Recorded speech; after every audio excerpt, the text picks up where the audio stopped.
Black lives matter. Period. Being an Indian and trying to build my career, all the time that I get to stay updated with what's happening around the world, I use it to read and watch news about what's happening in my own country.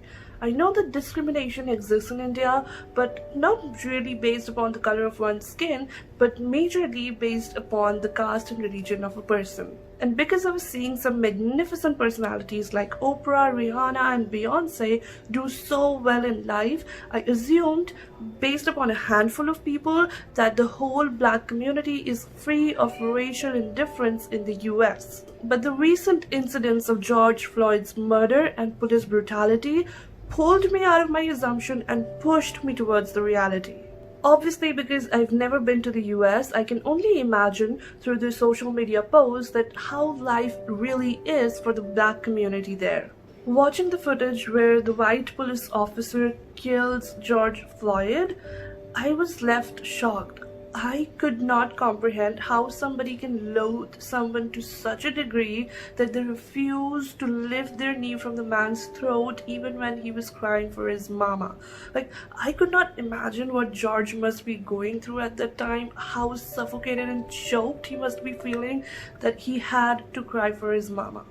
The first question that came to my mind after watching that video was, how can one justify to his own conscience performing such an inhumane act?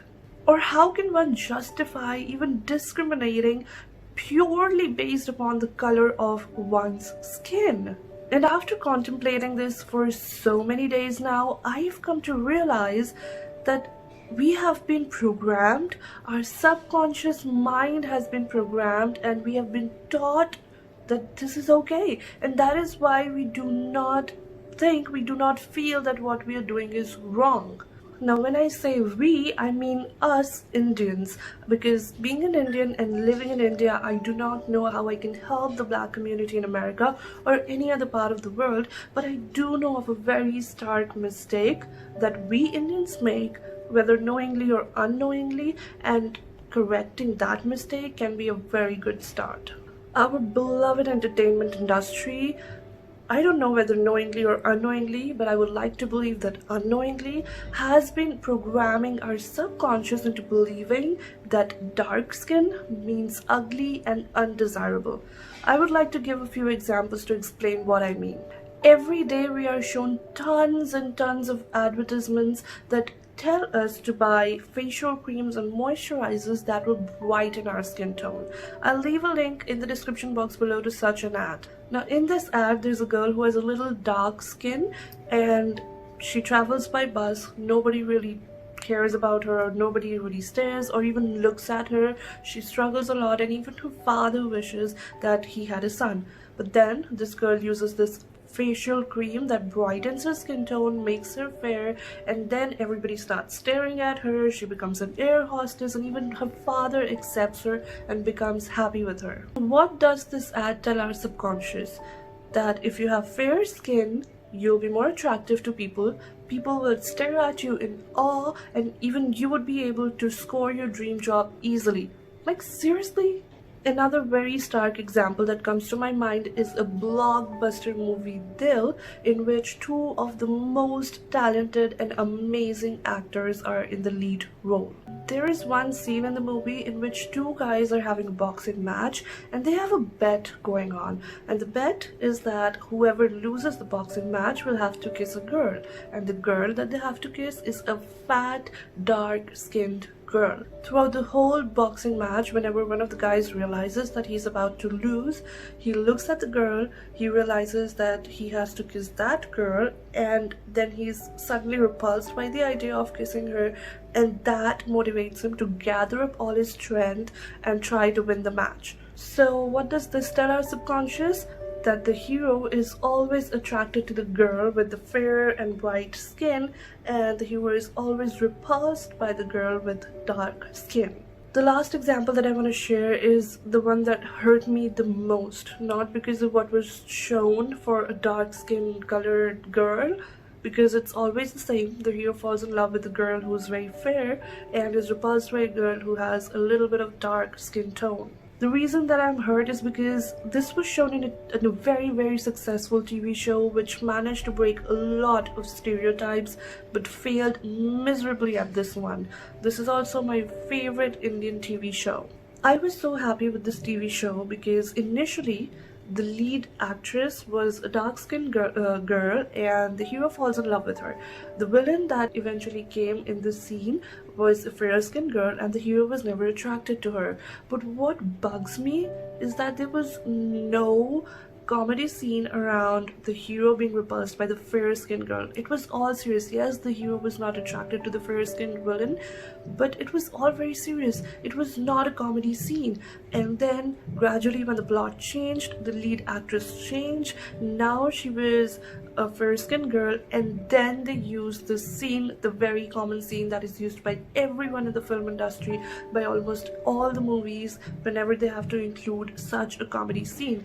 The hero is in love with the fair-skinned girl and he's repulsed by the dark-skinned girl, and this is shown as a comedy scene, as if it's something very natural, as if it's something very common. I was so hurt to see this, like using the same concept of being repulsed by a dark-skinned girl as a comedy scene. I was so hurt by this that I actually posted an Instagram story about this whole scene and how angry and hurt I was with this about more than a year ago. And the reason that I was hurt the most is because the lead actor accepted this script. The lead actor is actually somebody who I adore and love so much because I think he's one of the most talented actors that I've ever come across, that I've ever seen, and he's also one of the most influential, motivational and inspiring people out there. And so when I saw this scene, a little part of me was so disappointed that I posted this story in anger. But later I realized that it wasn't really his fault, because we have been programmed this way to see this as a very normal comedy scene. We do not realize that this is something which is discriminating and can come off as disrespectful. Now this was about the entertainment industry. Now I want to talk about a platform which has become so prevalent, and that is social media. And not very long ago, I saw so many people posting something like this. I couldn't find more pictures, but there were so many more. And everybody was posting this. People were tagging their friends in such posts and making fun of them, saying that this is what you get because your name starts with this letter. And then, everybody was doing this. They were reposting and resharing this because they thought that this was something funny and completely normal. They did not realize that it was not.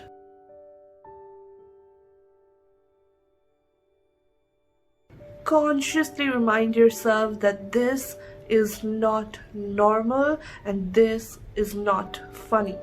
Do not accept and believe everything and anything that is shown on screen and online. Social media is a very powerful platform that we can use to remind people that this is not normal, to reprogram our brains to respect everyone despite their skin color, because that is just no parameter to judge anyone. That is no parameter to get to know who and how they are on the inside. I know that this is going to be redundant, but I think that it is really important, so I'm going to repeat. Use social media wisely. The officer who murdered George Floyd was not charged until there were protests going on social media and in person. Social media is very, very powerful. Social media has a huge impact these days. So if you have a platform, use it. It doesn't matter how many people you have as followers. As I'm recording this today, I have 572 subscribers, and I'm still putting this across because if I'm able to reach even one of you, I would be more than happy. Remember that something is better than nothing, and so reaching one person is better than reaching none. As I mentioned initially, I do not have a lot of knowledge about what the Black community goes through, and I'm pretty sure that most of you won't. So be open to learning. I'm open to learning more, and so if any of you has any resources, please leave a link to them in the comment section below so we all can learn more about it. I'm going to leave a link in the description box below of a video which will explain systemic racism in the US. Focus on bettering yourself, and when all of us will focus just on bettering ourselves, we will see a better world. And so from now on, let's inculcate love in ourselves, our siblings, our kids, and everyone that we meet. Let's love with all our heart, and let's love in true sense, because love is appreciating people for who they are inside. So let's love with everything that we have got, and let's make deep, meaningful connections and look past the color of our skins. And before I leave, I want to say that I stand with you all, and Black Lives Matter.